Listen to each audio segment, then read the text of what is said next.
My name is Isabel Brennan, and I'm 28 years old. 6 months ago, my parents stood in front of 75 wedding guests and told me the greatest gift I could give my sister was to disappear from her life forever.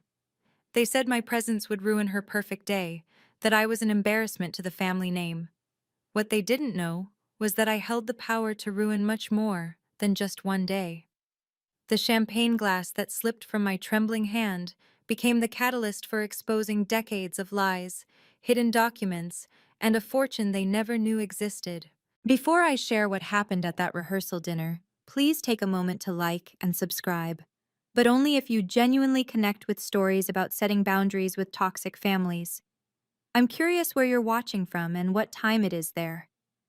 Drop a comment below. It helps me know I'm not alone in this journey. Let me take you back to that night at the St. Regis Hotel in Connecticut, where my sister Victoria's fairy tale was about to become my awakening. The St. Regis ballroom sparkled with the kind of elegance that only old money could buy. Crystal chandeliers cast dancing shadows across the marble floor, while servers in white gloves circulated with champagne that cost more per bottle than most people's car payments. 75 of Connecticut's elite had gathered for Victoria's rehearsal dinner. Senators, hedge fund managers, and socialites whose names regularly graced the society pages. Victoria stood at the center of it all, radiant in her $15,000 Oscar de la Renta cocktail dress, her laugh tinkling like the champagne flutes that clinked in her honor. Every detail had been orchestrated to perfection. The orchid centerpieces flown in from Thailand, the seven-course menu designed by a Michelin-starred chef, the string quartet playing softly in the corner. And then there was me, in my simple black sheath dress from Nordstrom Rack, price tag carefully removed, but the $200 purchase still making my credit card ache. I stood near the service entrance, clipboard in hand, checking and rechecking the evening's timeline. While Victoria floated through the room like royalty, I counted place cards and worried about the vegetarian options for table 12. Isabel, the flowers at table 3 are wilting, my mother hissed as she passed, not even making eye contact. Fix it. Quietly. I nodded, already moving toward the offending arrangement. This was my role, invisible, efficient, necessary, but never acknowledged. I'd spent 6 months planning every detail of this wedding, from hand-addressing 500 invitations to negotiating with 12 different vendors. Yet as far as the guests knew, I might as well have been part of the hotel staff. But that was about to change in ways none of us could have imagined. Ladies and gentlemen, my mother's voice rang out, commanding instant attention. Margaret Brennan had that effect on people. 68 years of privilege had taught her exactly how to own a room. I want you all to meet the bride-to-be, my precious Victoria, who's about to join the distinguished Harrison family. She wrapped an arm around Victoria's waist, pulling her close as cameras flashed. The two of them looked like a magazine spread, matching blonde highlights, designer gowns, diamonds catching the light. My father, Robert, joined them, his silver hair gleaming as he raised his glass in a toast. To our beautiful daughter, he boomed, who has made us prouder than words can express. Senator Harrison approached, his wife Eleanor beside him. Robert, Margaret, you must be so proud of Victoria, such an accomplished young woman. He paused, glancing around. Will your other daughter be joining us? The silence stretched for a heartbeat too long. Other daughter? My mother's laugh was crystalline, practiced.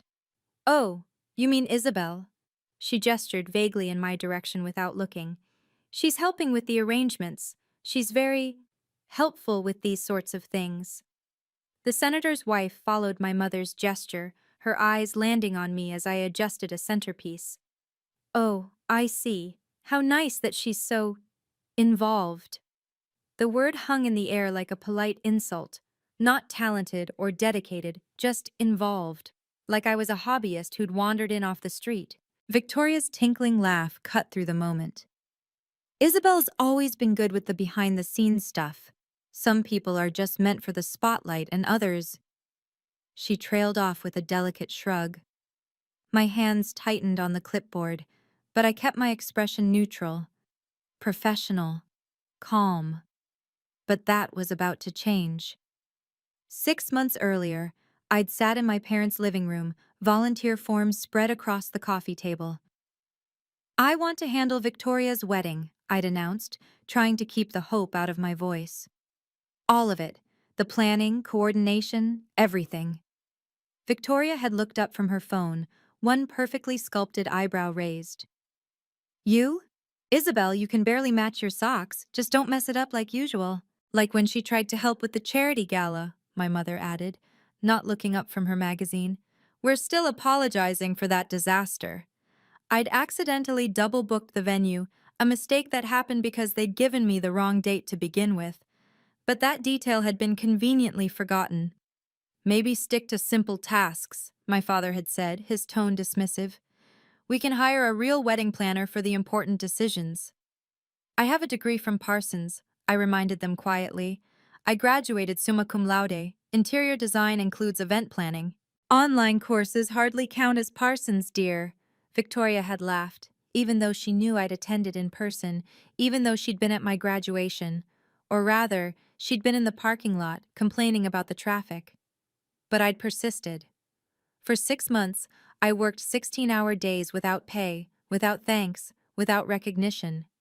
I negotiated vendor contracts that saved them $30,000.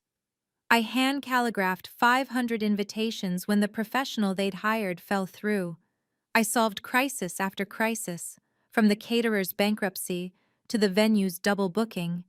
And through it all, I told myself it would be worth it. That finally, they'd see my value. Standing in that ballroom now, watching them erase me from existence with every introduction, I realized how wrong I'd been. The lights dimmed and a screen descended from the ceiling. "We have a special surprise," my mother announced, her voice warm with the kind of maternal pride I'd only witnessed from afar. "A little walk down memory lane for our Victoria." The slideshow began, a carefully curated history of the Brennan family's golden child. Baby Victoria in her christening gown. Victoria at 5, winning her first beauty pageant. Victoria at 16, debutante ball. Victoria at Harvard graduation. Victoria with senators, with celebrities, with everyone who mattered. 47 photos in total. I counted because I had nothing else to do but stand there and watch myself be erased from our family's history. Not one photo included me.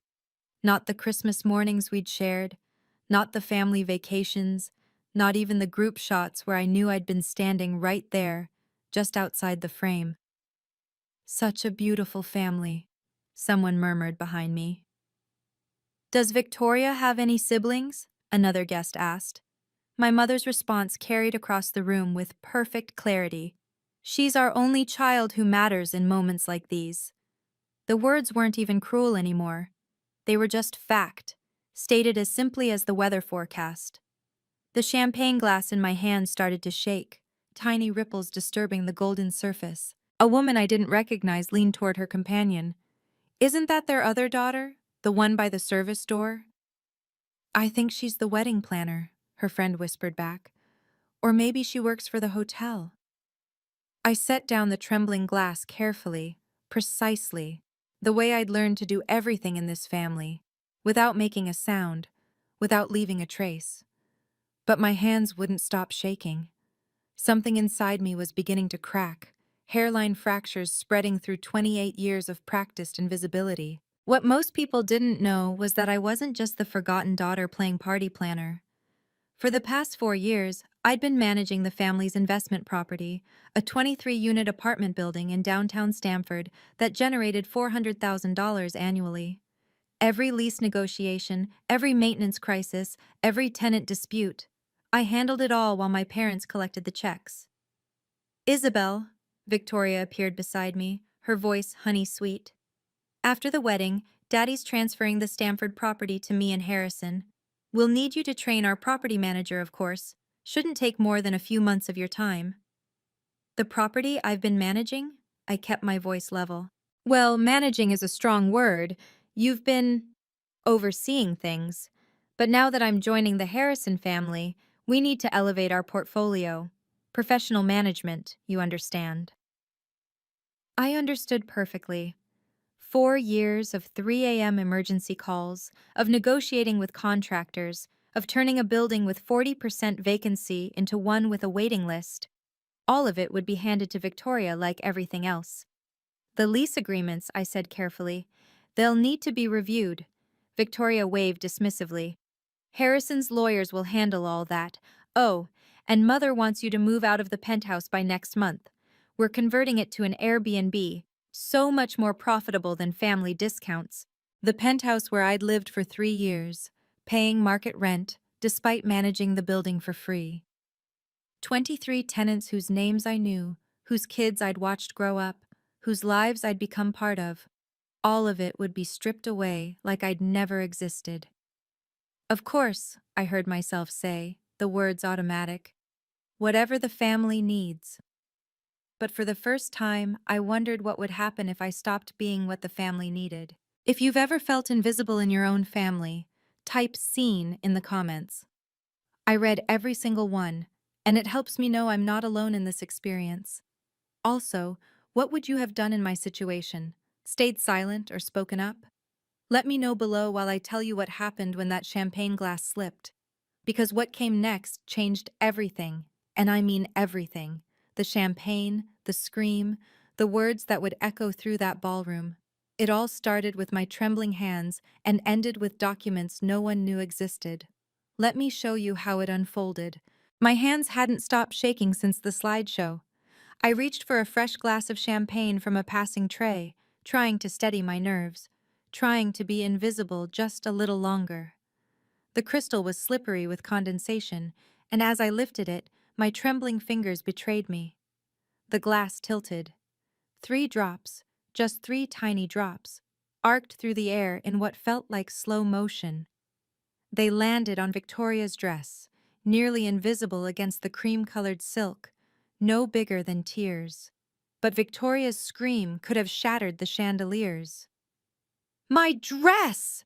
She spun around, her face contorted with rage. "You clumsy idiot! You've ruined everything!" 75 heads turned in unison. Conversations died mid-sentence. The string quartet stopped playing. In the sudden silence, everyone stared at the spectacle.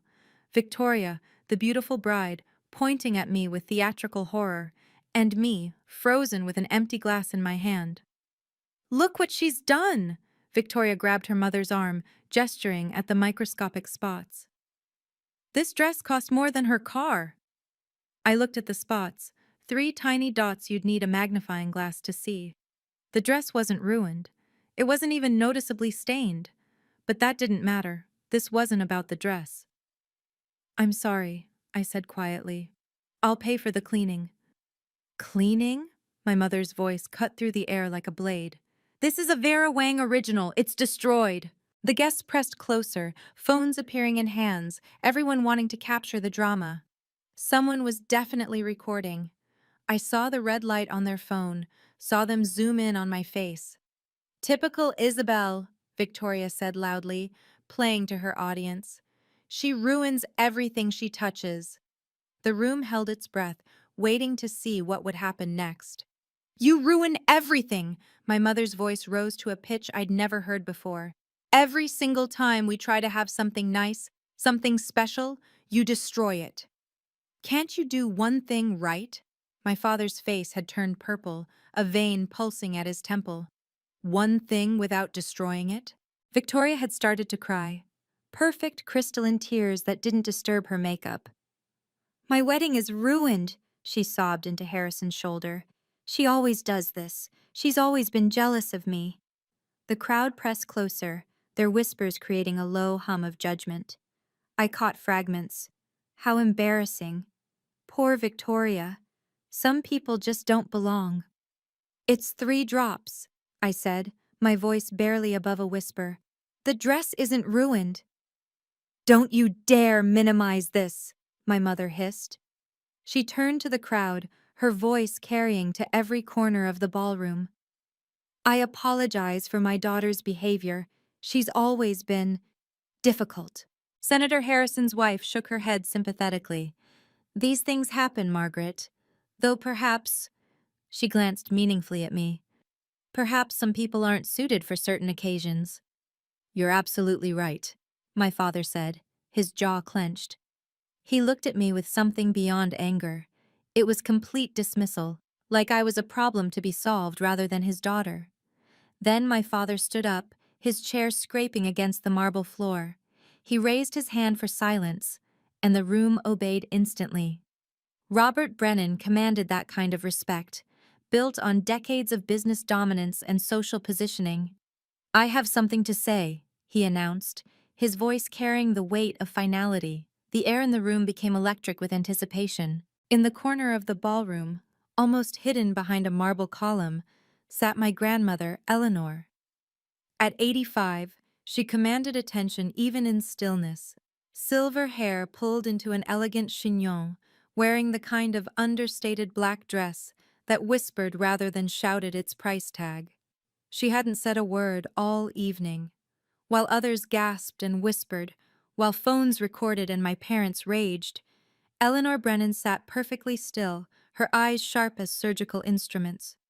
She wasn't watching the spectacle, she was studying it, analyzing it, like a chess master observing pieces on a board. In her lap sat a small leather notebook, the kind she'd carried for decades. Her fountain pen moved across the page in quick, precise strokes. Writing what? I couldn't tell from where I stood, but I saw her underline something twice, the gesture deliberate and final. Our eyes met across the chaos.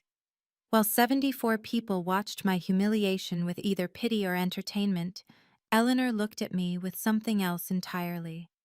She gave the slightest nod, so small anyone else would have missed it. But I'd learned to read her micro-expressions during the few times she'd acknowledged my existence. It wasn't sympathy. It wasn't pity. It was something far more dangerous. Recognition. She closed her notebook with a soft snap and set it aside.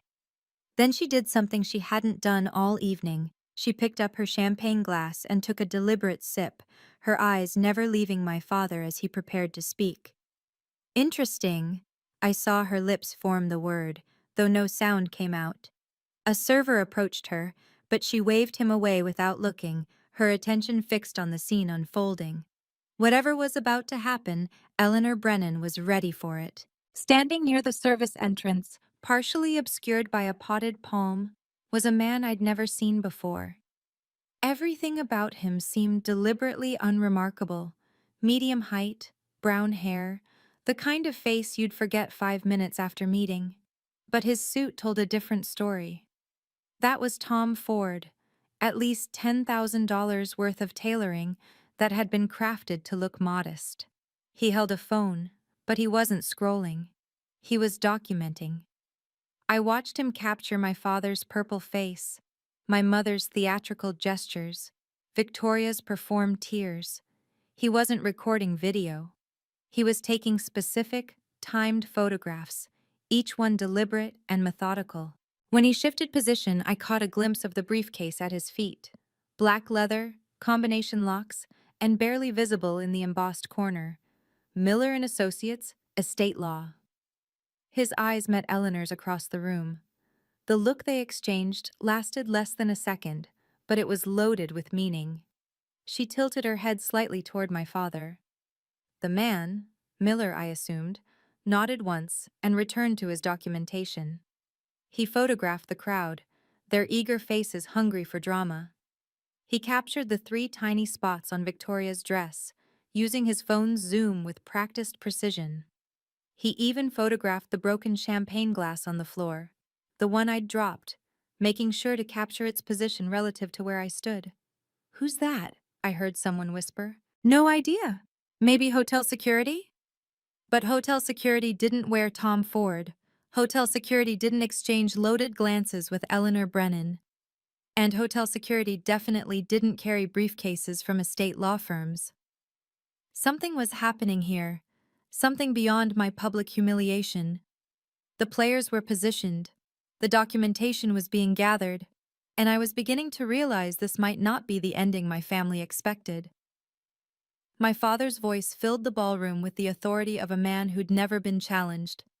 Ladies and gentlemen, I need to address what just happened. The crowd leaned in, hungry for more drama. Someone actually shushed their companion to hear better. My daughter Isabel, he said, and the way he emphasized daughter made it sound like an accusation, has always struggled to fit into this family.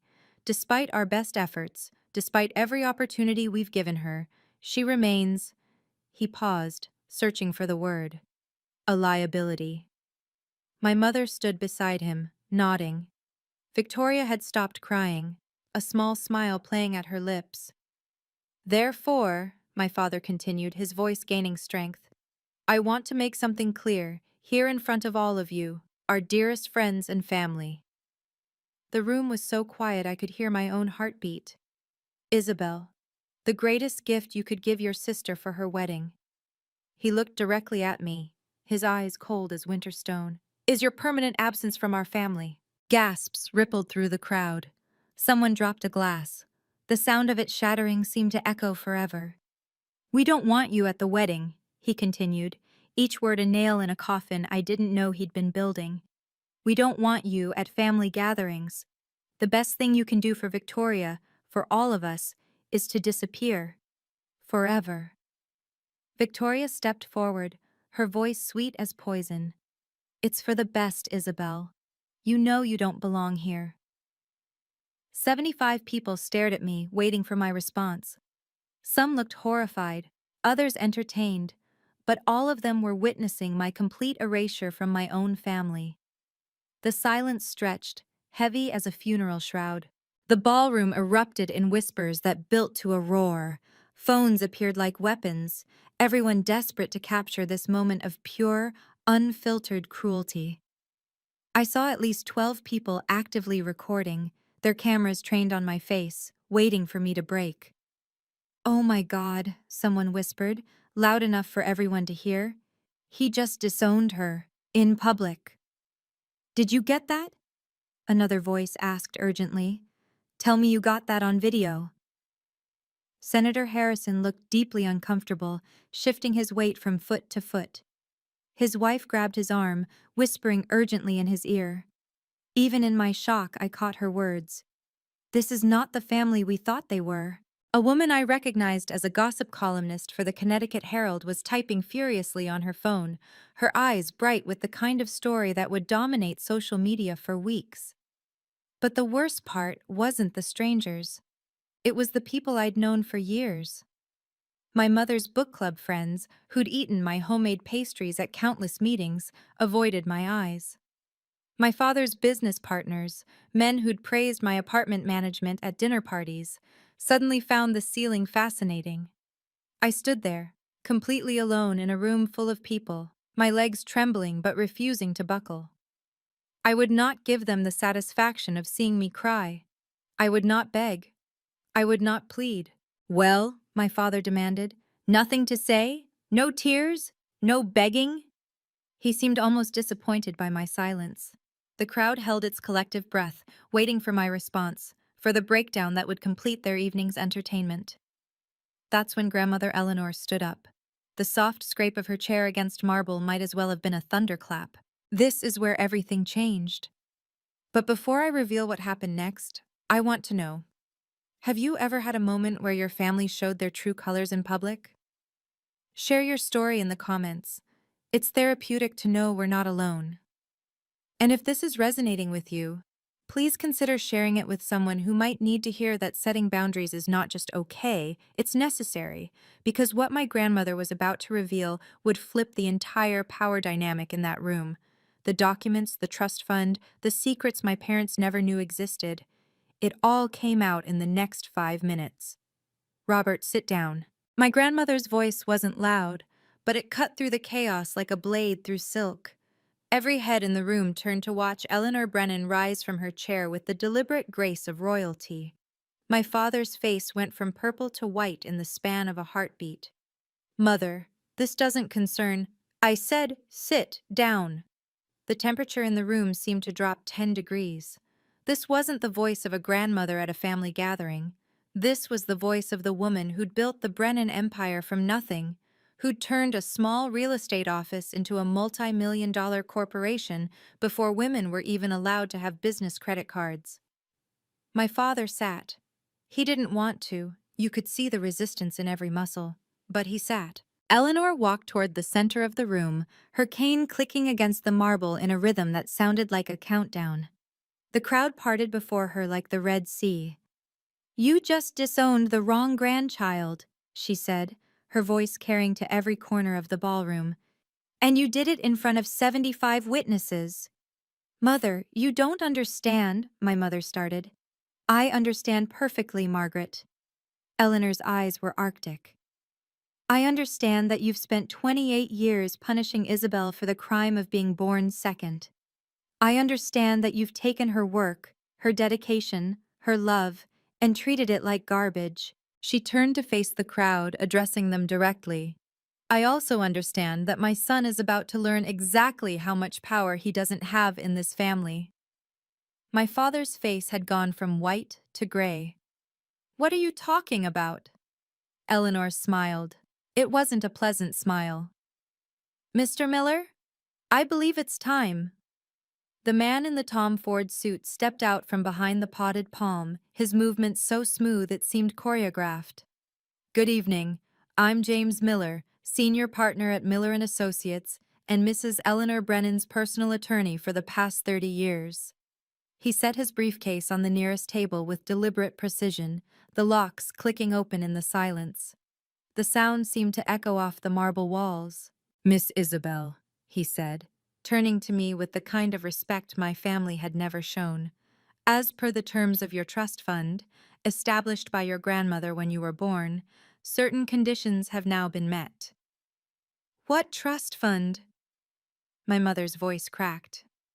"There's no trust fund." Miller pulled out a thick manila folder, the kind that held life-changing documents.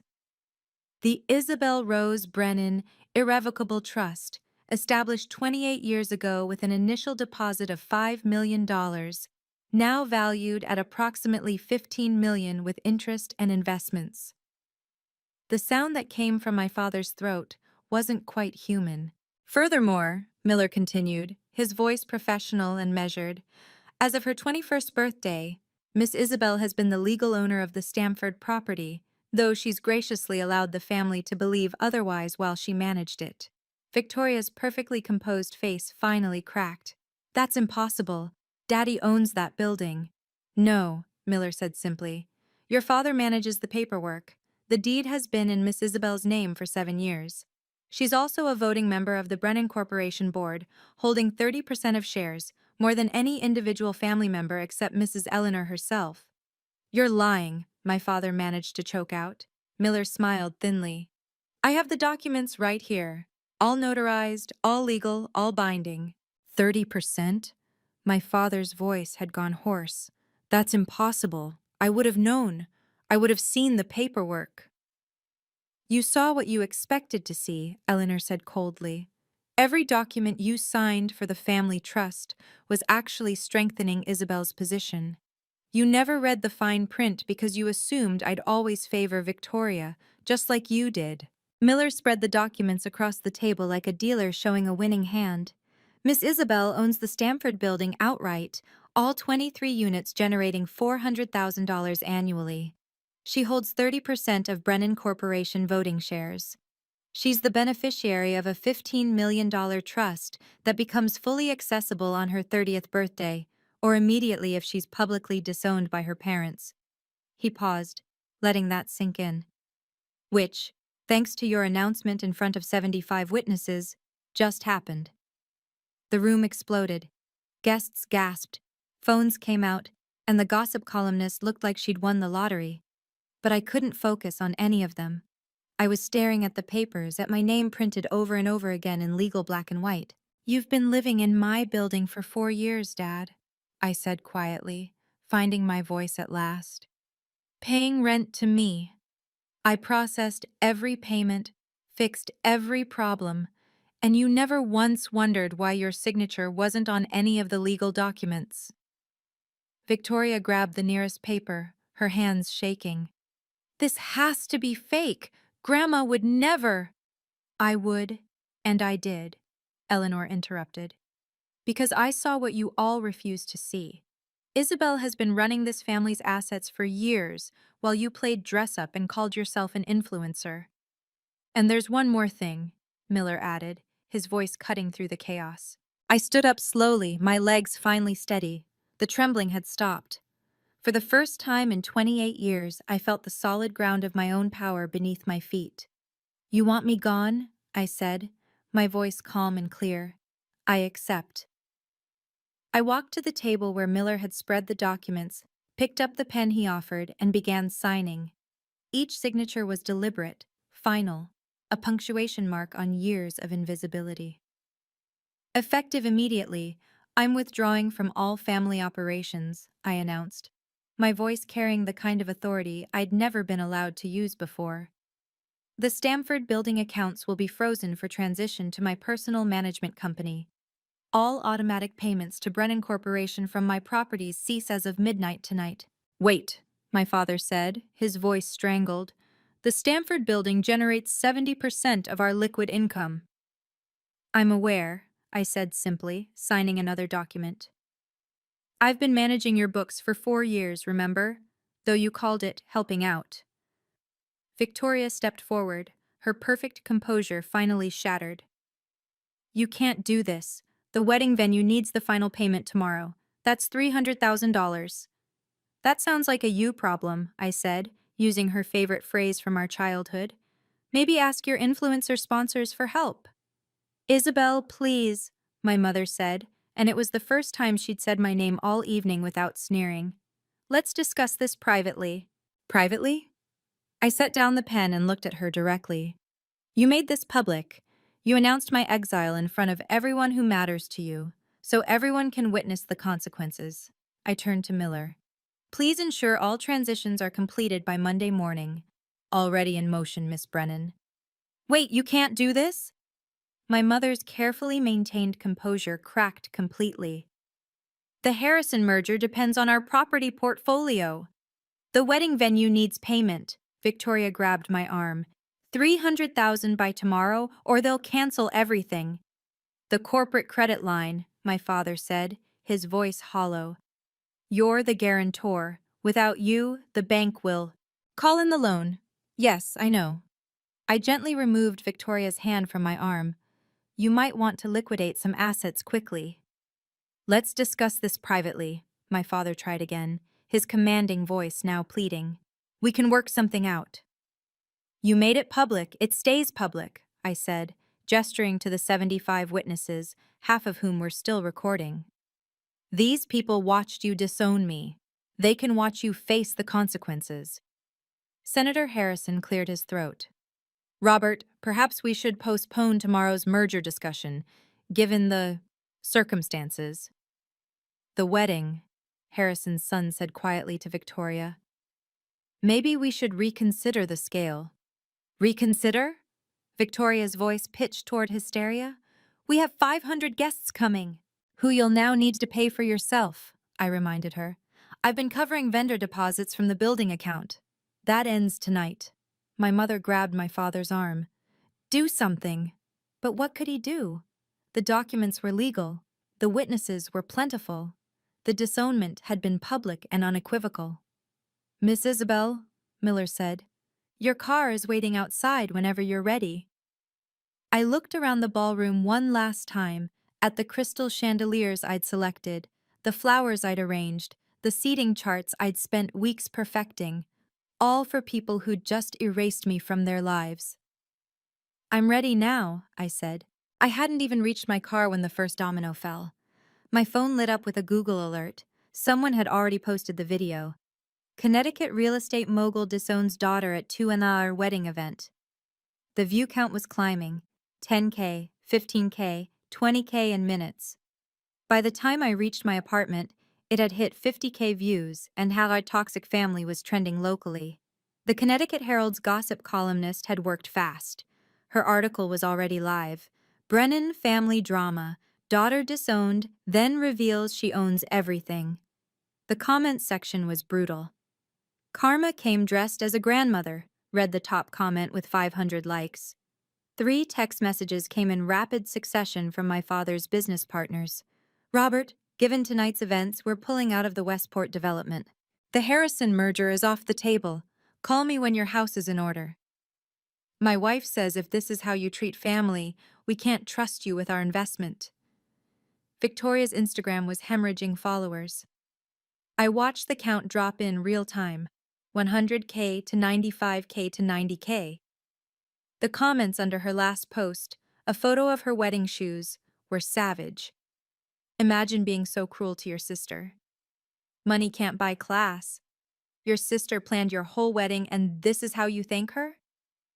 The wedding hashtag had Victoria, and Harrison Forever had been hijacked. Instead of congratulations, it was filled with screenshots from the video, zoomed in on my parents' cruel faces, Victoria's smirk, my quiet dignity in that simple black dress. Within 3 hours, the Brennan family name had become synonymous with public cruelty, and there was nothing their money could do to stop it. But the worst was yet to come for Victoria. Monday morning brought a cascade of financial disasters. Without my signature, the corporate credit line was frozen. The wedding vendors, who'd seen the viral video, demanded immediate payment in full, no more payment plans for the notorious Brennans. The bill was staggering. Venue, $300,000. Catering for $500,000, $200,000. Flowers, $75,000. Orchestra and entertainment, $100,000. Photography and videography, $50,000. Designer dress alterations, $25,000. Miscellaneous, $50,000. Total due, $800,000. Due immediately, or face public lawsuits that would further damage their reputation. We need to sell the Hampton house, I heard my father tell my mother in a voicemail she'd accidentally sent me. Today, take whatever offer we can get. They listed it for $3.2 million, desperate for quick cash.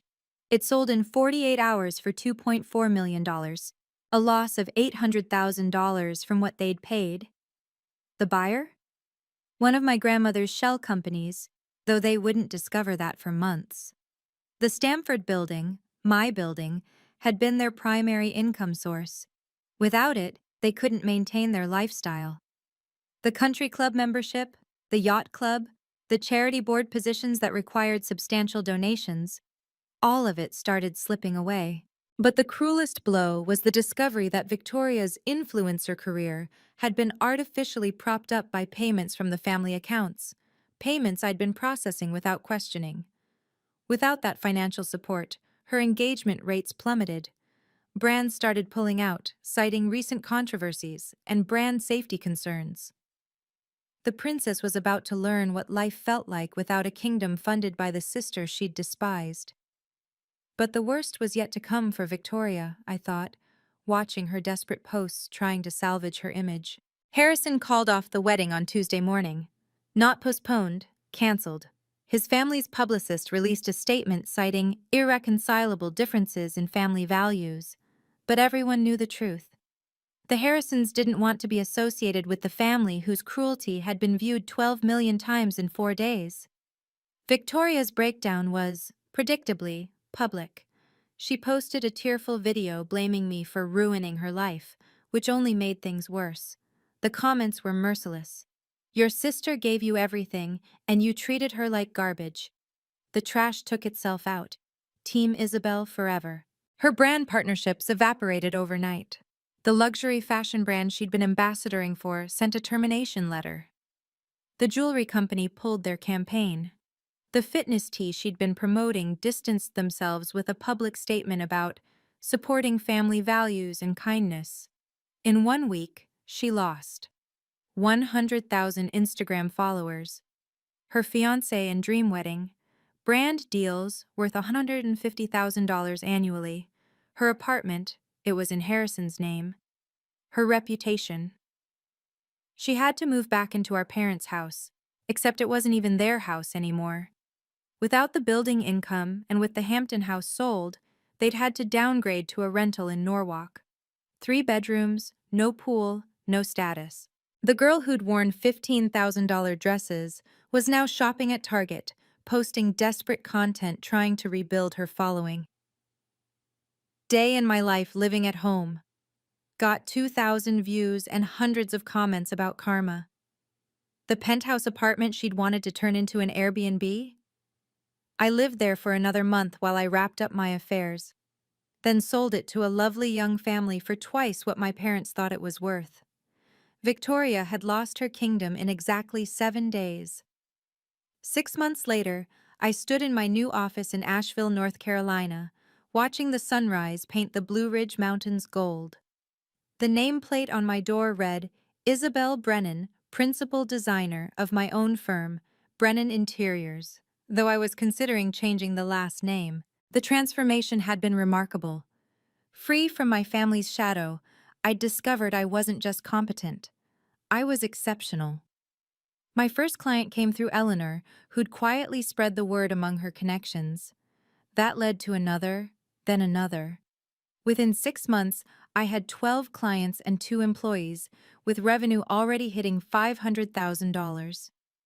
My apartment was a converted loft in the River Arts District, all exposed brick and soaring windows. I designed it myself, every detail reflecting my taste, not what my family would approve of. Modern but warm, elegant but comfortable. Everything they'd said I could never achieve. Eleanor visited monthly, taking the train down from Connecticut.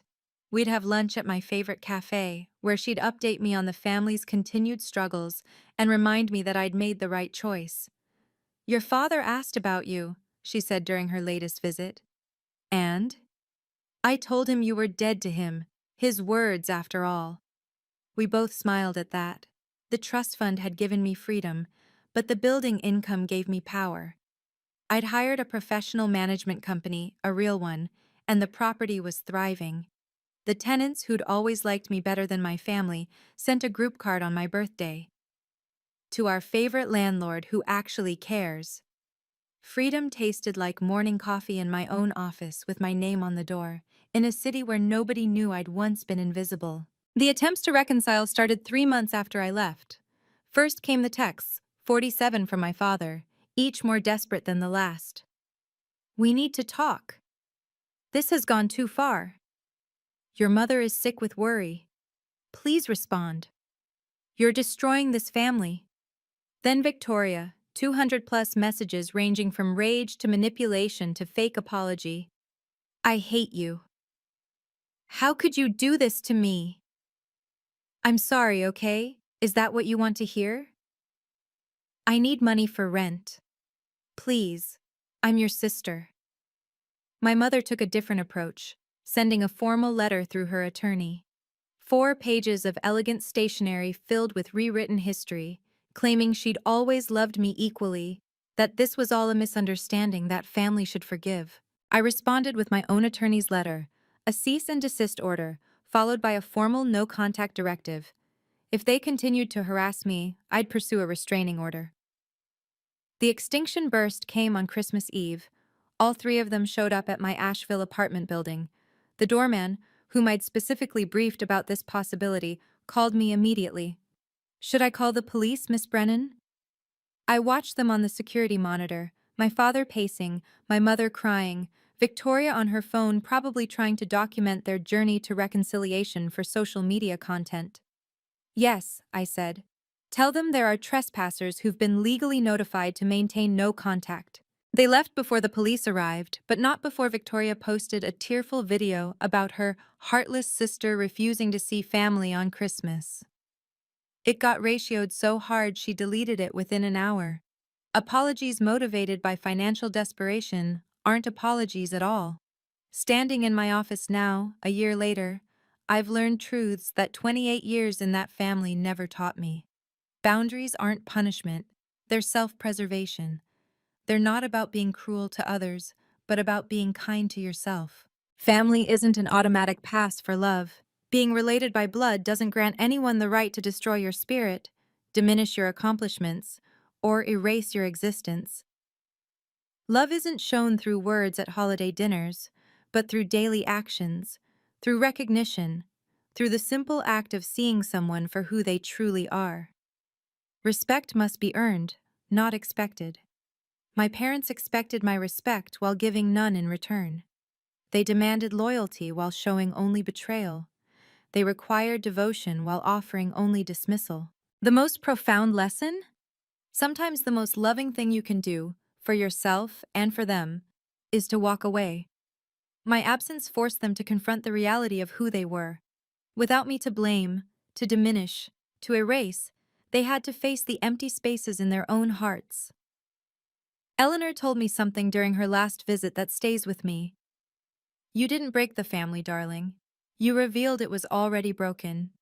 You just stopped being the glue holding together something that should have fallen apart years ago.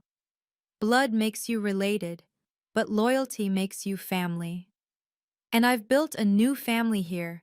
Friends who celebrate my successes, clients who value my work, a community that sees me not as the invisible second daughter, but as Isabel, whole and worthy on my own terms. The girl who once shook holding a champagne glass now holds her future steady in both hands. And that future? It's entirely mine to build. Thank you for witnessing my story. If you've made it this far, you're probably someone who understands that sometimes the most loving thing you can do is walk away. What boundaries have you had to set with family? I'd love to hear your story in the comments. And if this video helped you feel less alone, please share it with someone who might need to hear that their peace is worth more than toxic family approval.